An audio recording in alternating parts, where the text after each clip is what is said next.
don't know if you even saw what happened in Detroit earlier this year. They had in Detroit, they had lost so many jobs at the factories. They sold 10,000 homes in Detroit for less than $1,000 a piece. Do you realize that people flew in from England, from Australia, from China? People came in and gobbled up as much of them as they could because they want to invest in U.S. soil. Foreigners are buying up our country. The people that lived among us are raising up and buying up. A lot of the companies you work for, you can't even pronounce Weird and Steele's name anymore.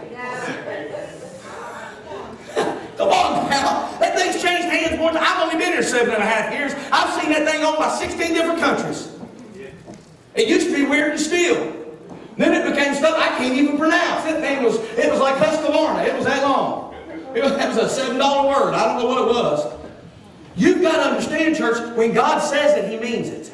Those that live among you, we've been helping them, and now we're having to go for them for help. Number 4, you'll lose land in national disasters. I'm not going to make this up, church. It's in the Bible. Your stimulus checks was borrowed from China.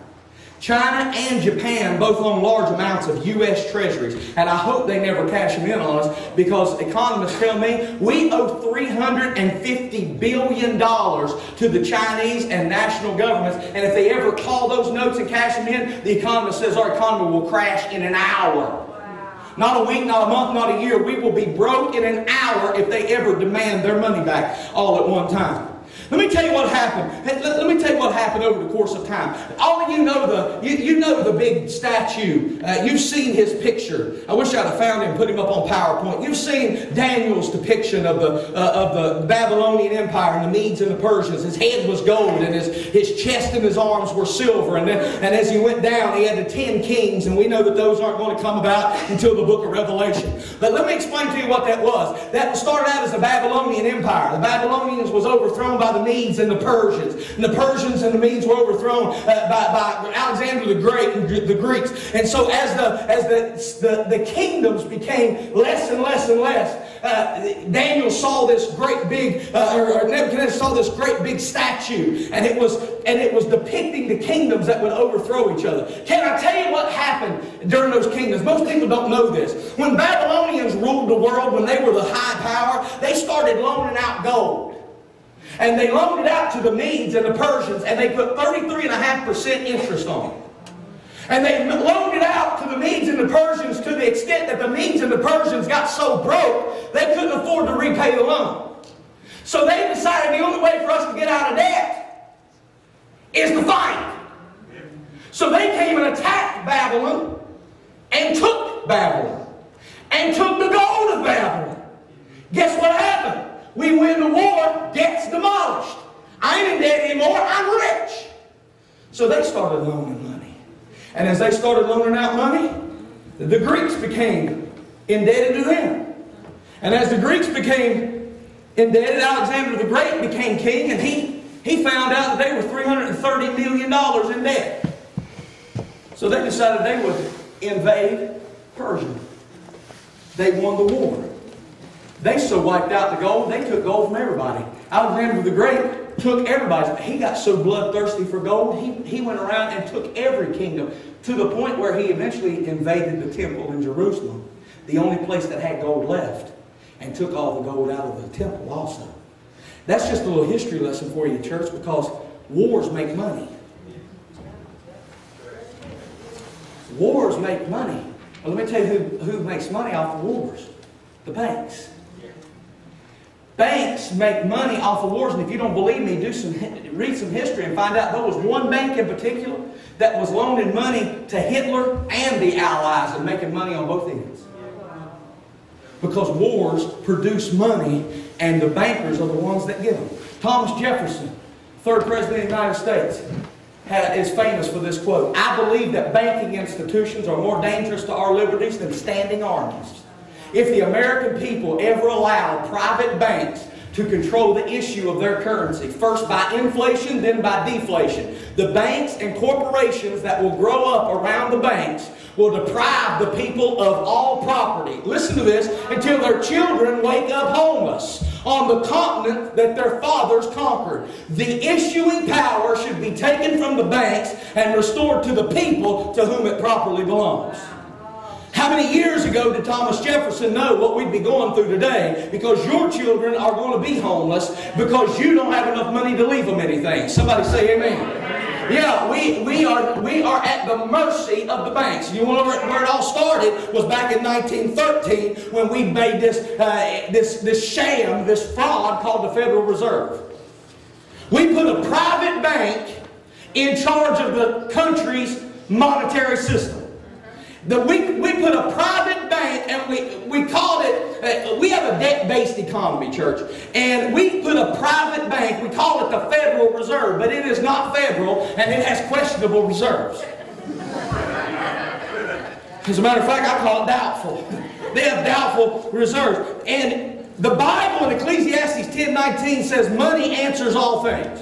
In other words, if you can control a country's monetary system, you control everything. I'm going to tell you that when it comes to the economy, and this is why it made me so infuriated the last two elections, when all of these people were coming up talking about the difference between Democrats and Republicans, and they kept telling me that they were going to vote for one party or the other because this party is going to take care of the economy. Let me educate you on a whole so I don't have to do it person by person. The United States of America's monetary system is a debt-based system, and it is set up like this. The President of the United States has little to zero power when it comes to our economy. It don't matter if he's an independent, a Republican, a Democrat. You know who holds all the power? The chairman of the Federal Reserve.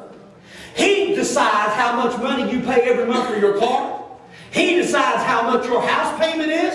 He decides how much inflation cost is. And the President has nothing to do with it. But everybody said, oh, this president's going to rescue us from debt. No, that can't happen because the president don't have that power. The power was given in 1913 to the Federal Reserve. And those are private bankers. And by the way, most of them don't live here. Most of the bankers are foreign bankers, and they have bought in to the Federal Reserve. So they're controlling how much you spend in interest on your cars, trucks, your homes, and all the credit cards that you have. They're controlling the interest rates, and they don't even live here. But the president's going to rescue us. No, the president can't rescue us. He don't have that kind of power. Here's the problem in our country, church. We have more debt than we do cash. We have more debt than we do cash. And so we have roughly $40 trillion in national debt. But that's not the worst of it. Because we also have these what's called hedge funds and derivatives. And they're all out there that equal up to about $400 trillion. In other words, church, we're on borrowed time. Our economy is as fragile as a saltine cracker. It can collapse at any time. When people went to the voting booths, voting on the economy, they were fools. Because the economy is only as good as the people that are in control of it. And you weren't voting for anybody that controls the economy. I maybe should have preached this before the election. Because the person the people that you were voting for, your senators and your governors, they have... the debt that we have in this country is like a herd of cows. It's eaten and drinking and has to be serviced every single day, and it's just growing bigger and bigger. And when you figure out what they call the MZM, that's the money zero maturity, what that is everybody's walking around money. Okay, that's the money you got. What Jed Clampett used to call it, his walking around money. That's the money you got in your purse and in your pocket, plus your savings accounts, plus your checkings account. That's the MZM. And what the Federal Reserve number is on that, they say that everybody in this country, the money you got in your pocket, the money you've got in the bank, and the money that you got in savings and checking equals all of us together about $8 trillion. We'll do the math. We're $40 trillion in debt. We've got a $32 trillion problem. Because we've only got $8 trillion in cash in the whole country. And we're $32 trillion